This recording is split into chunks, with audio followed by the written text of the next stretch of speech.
Baga gammanne hordoftoonni amantii musliimaa hundumtuu assalamu alaykum warahmatullahi wabarakatuh. Ustaas Raayyaa Abbaa Macaa mazzuumaa isaa akka dammaatti mi'ootu qabatee dhufee jira jechuudha. Ajaa'iba jettan yoo manzuumaan kun gadhiifame kan durirraa adda manzuumaa ajaa'ibaan isinin jedha wattoota kiyya amma gama peejii Facebook isaaniitiin za'an viidiyoo isinii waraabaa jiru tanatti daqiiqaa 40 jechuudha eega inni gadi dhiise jechuudha daawwattoota keenya kabajamo linkii isaa as jalan isiniif kaa jechuudha viidiyoo kana jala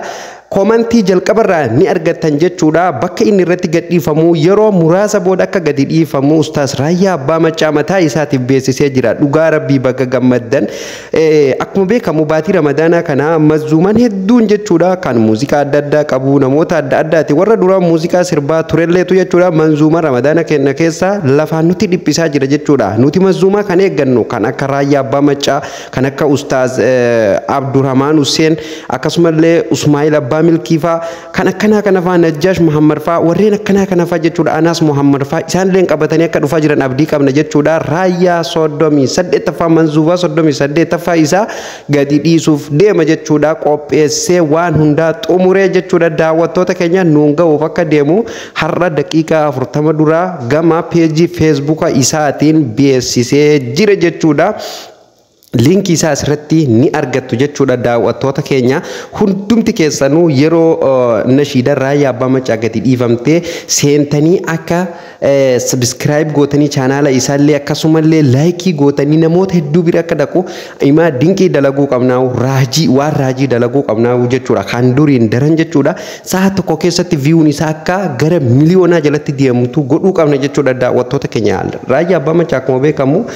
barsiisaa amantii islaamaa qofa osoo hin taane hayyuu Oromoo goota Oromoo akkasumallee nama waa hubatuu fi nama gandaa fi lagaa nama hin qoone nama beekaa amantii irrattis barnoota ammayyaatiinis jechuudha waanuma hundaa'u nama success ta'ee saba isaa gargaaruu fi saba isaa bira dhaabbatu keessaa nama tokko jechuudha lagaaf amantiin kutaan otoo nama hin qoodin kuni kiristaana kuni waaqeffata kuni immoo musliima osoo hin jedhin namummaa isaa qofaan gargaaree bira dhaabbatudha Raayyaa Abbaa Macaa jalqabarraa kaasee dargiirraa kaasee yaadigiin hamma mootummaa amma jiru bilisiginnaa kanatti jechuudha nama qaabsoo Oromoo keessatti illee shoora guddaa taphataa ture jechuudha yeroo ammaa kanallee taphataa jirudha by the way nashiidan yookaan manzuumaan Ustaas Raayyaa Abbaa Macaa manzuumaa amantii wal qabatu qofa osoo hin taane manzuumaa saba kakaaftu manzuuba bakka saba kana guutummaan guututtu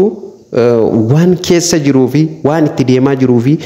akkasumallee waan gara fuulduratti illee isa qunnamuuf deemu hundumaa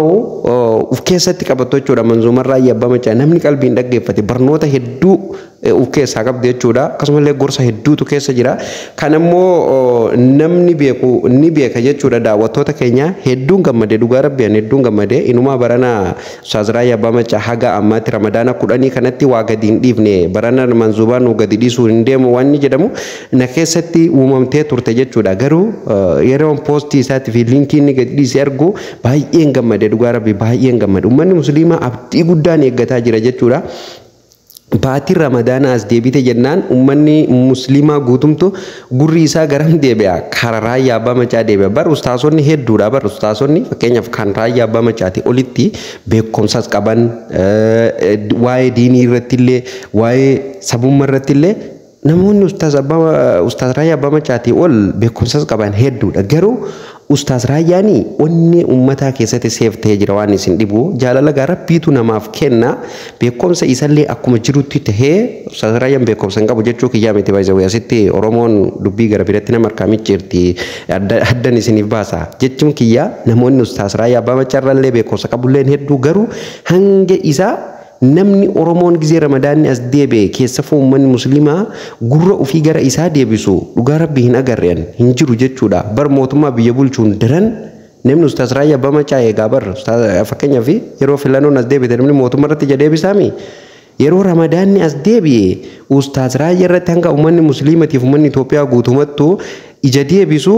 mootummaan yeroo filannoof as deebi'e sabaaf sablammiin akkasitti ijarratti hin deebisa jedhee hiyyaatu jechuudha jaalalaan gammachuun ummata musliimaa qofaa miti dhugaa rabbii ummata kiristaanalleetu abdiin eega maaliif beektanii hirkiyaatu keessa jira waan saba fayyaduutu keessa jira jechuudha. Kanaaf daawwattoota keenyaaf kabajamoo isinitti hin dheeressu liinkii isaa komentii jalaan ni argattu jechuudha. Seenatii jajjabeessaa view akka ol ka'u social media qabdan hundarrattuu liinkii chaanaala isaa share godhuun nama hunda bira akka ga'u godhuu hin dagatinaan isinin jedha daawwattoota keenya. Baay'ee isin jaaladha, baay'ee isin kabaja jechuudha daawwattoota keenya. Guyyaa guyyaan oduuf odeessaalee keenya argatu fuula YouTube keenya subscribe godhuu hin dagatinaa daawwattoota keenya. Viidiyoon namoota hedduu bira akka dhaqqabuuf like share godhaa, yaada keessan komentii jalatti nuuf ibsaa isinin jedha. Egaa sagantaa biraatiin amma walitti deebinutti nagaa ta'a.